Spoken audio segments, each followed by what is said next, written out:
Welcome, visitor, to where Spartan boys become Spartan men. I can't help but be reminded of the boy I used to be. I wonder what that boy would think if he saw me today. Would he be proud, intimidated, or would he pity the tired old man standing in front of him?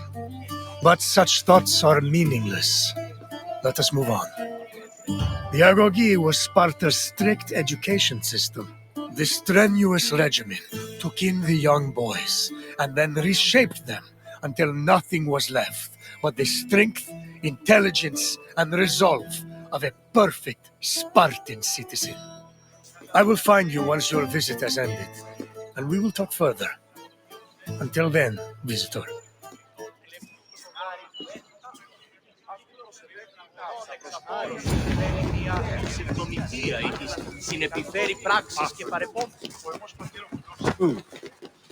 Hey. Sparta was a Greek city located in the Peloponnese. It differed from other cities of the time in that it had no walls. Sparta originated as 4 neighboring villages: Patane, Limnes, Mizoa, and Cynosura, all of which shared the same political, military, and religious life. After 2 wars with the Messenians, the city's territory expanded even further. By the 5th century BCE, they allegedly controlled almost half of the Peloponnese.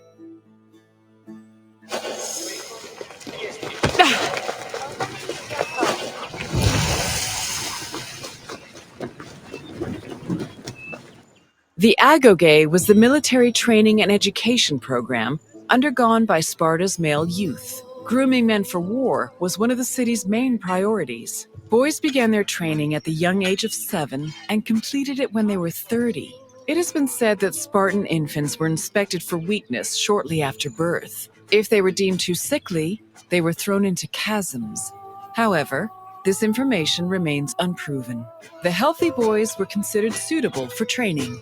When they came of age, they were removed from their families and were placed into service of the state. Their education included subjects like reading, writing, and even music, but was mostly focused on tough military exercises meant to turn the boys into efficient soldiers. The agoge was divided into 3 cycles: one for boys aged 7 to 12, one for adolescents aged 12 to 20, and one for men aged 20 to 30. Each cycle included different exercises for refining the body and mind.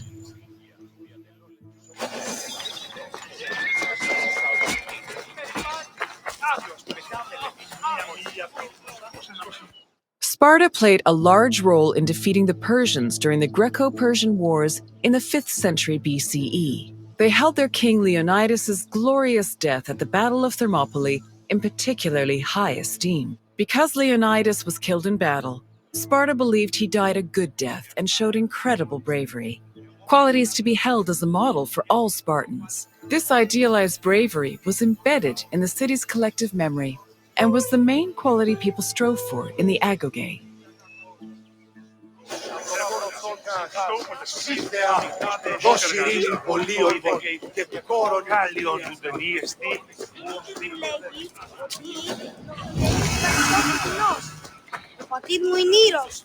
The first cycle of the agoge focused on boys aged 7 to 12. Each of the boys had shaved heads and wore light clothing.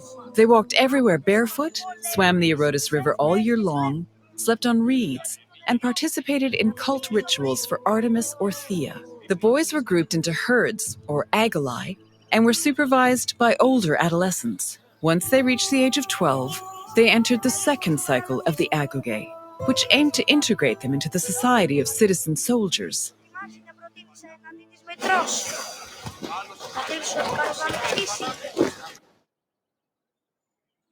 The agoge's second cycle included boys aged 12 to 20.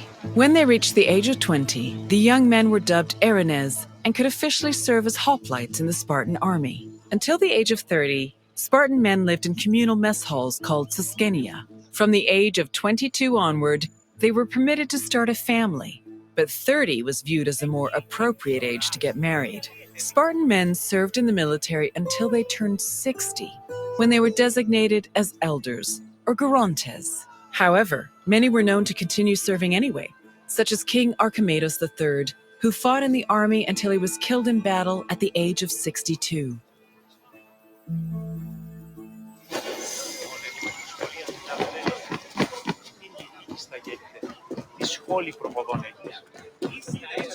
All adult male Spartans participated in communal meals called syssitia. The attending Spartans contributed different kinds of food on a monthly basis, in addition to a small sum of money to pay for meat. Each man was entitled to one portion of a meal, with the exception of the kings, who received 2 portions. Syssitia attendance was mandatory for every Spartan fortunate enough to be part of the group.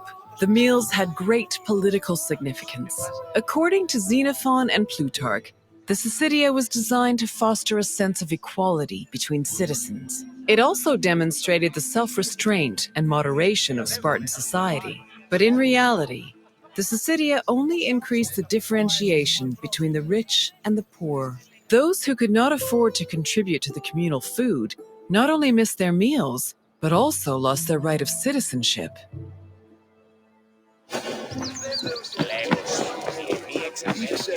Your tour has ended. As you have seen, the Agogi was not for the weak or faint of heart, but it did its job in producing skilled warriors and shrewd citizens. What else would you like to do? So you think you are ready for a test? Very well. Let us see how you fare. First, a simple question. The Agogi was made up of how many cycles? I'm afraid that is not correct. Keep trying. Correct. The Agogi was divided into 3 cycles. One for boys aged 7 to 12, one for adolescents aged 12 to 20, and one for men aged 20 to 30. Next question. How many meal portions were kings entitled to at Syssitia? Yes, Spartan kings had the right to double portions. One final question. When were Spartans allowed to grow mustaches? No, though men were allowed to grow their hair long at this age. Try again. Yes, once a Spartan man was over 30, he was allowed to adorn his face with a glorious display of manhood. Impressive, visitor. You should be proud. Safe travels, visitor.